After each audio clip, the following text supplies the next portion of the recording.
So, shooters and reloaders out there, Fortune Cookie 45 LC coming to you from the Hot Lead Zone, and we're going to continue our series on the Lee 452 252 SWC cast bullet. That's a 252 grain semi-wad cutter cast bullet, and we're going to go ahead with a 45 Colt in the double action revolver. So this one's going to use the 8.1 grains of Herco with the 45 Colt and Tula large pistol primers, and these cases are mixed brass, and we're going to shoot these to show how useful the Lee 452 252 SWC cast bullet is. So we're going to shoot 3 groups for accuracy and standard deviation. So off to the range. So yes, we're shooting our Smith & Wesson Model 25 end frame 45 Colt. 45 Colt. Gonna test those Lee 452 252 SWC stubby semi-wad cutters that seems like few people buy that mold, but it's a good bullet, good mold. Let's go ahead and find out if it'll shoot well in the double action revolver. Okay, now we're shooting that test for the 452 252 semi-wad cutter short stubby Lee cast bullet in the Smith & Wesson Model 25, 8.1 grains of Herco and Tula large pistol primers. Let's go ahead and shoot for standard deviation and accuracy.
GoPro, stop recording.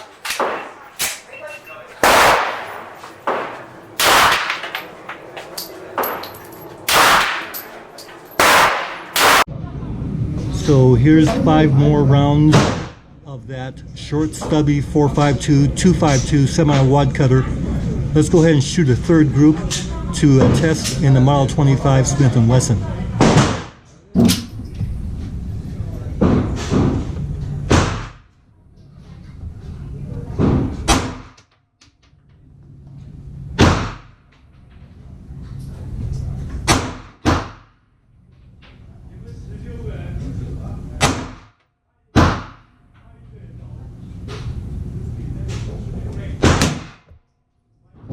次啊嘛。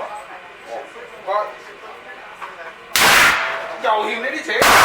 屌，即係叫我。咁欠咪欠咪，咁欠好撚多喎，點還啊？講啲嘛，講埋晒呢啲嘛，哎呀！哎呀，我哋遲啲你啲講。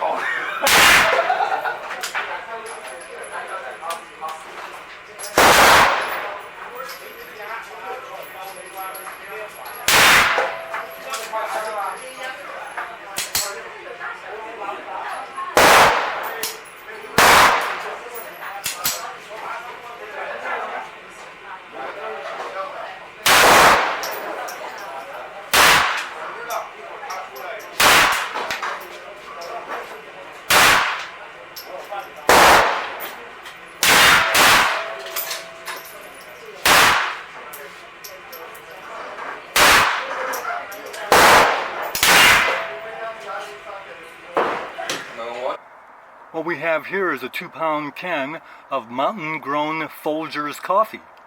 It's the automatic drip. Or is it? No, that's 2 pounds of range scrap. And you have a hard time grinding that down to make coffee out of that. Cast bullets. Ah. So the first group gave us 873.6 feet per second. And the spread was 69, standard deviation 25.7, so the deviation wasn't that good. But it did shoot a 1.231 inch group at 12.5 yards. So here's the second group shot with that same ammo, and the average is 867.8, so that's pretty close to the other. Standard deviation of 11, and a group size of 0.989. Then the last group shot with that stubby bullet, 860 feet per second average. That's very close to the average of the other two groups. Standard deviation though was 25 with the same 53 feet per second spread as the first group. So here you see the group size of 1.157 and a standard deviation of 25. So if you take the average of all three groups, you get 867 feet per second, standard deviation of 20, and a group size of 1.188 inches. This is at 12.5 yards. So at 25 yards, you got about a 2.5 inch group if you have nice sharp eyes. So that's a good bullet for the 45 Colt. Plus the pressure signs in both the Ruger Blackhawk and Smith & Wesson Model 25 is very mild. Plenty of room to add more power if necessary. And the fact that you've got a big knee-plat at 867 feet per second plus a bullet weight of 262 grains, that's a pretty formidable round of ammunition. Bye for now.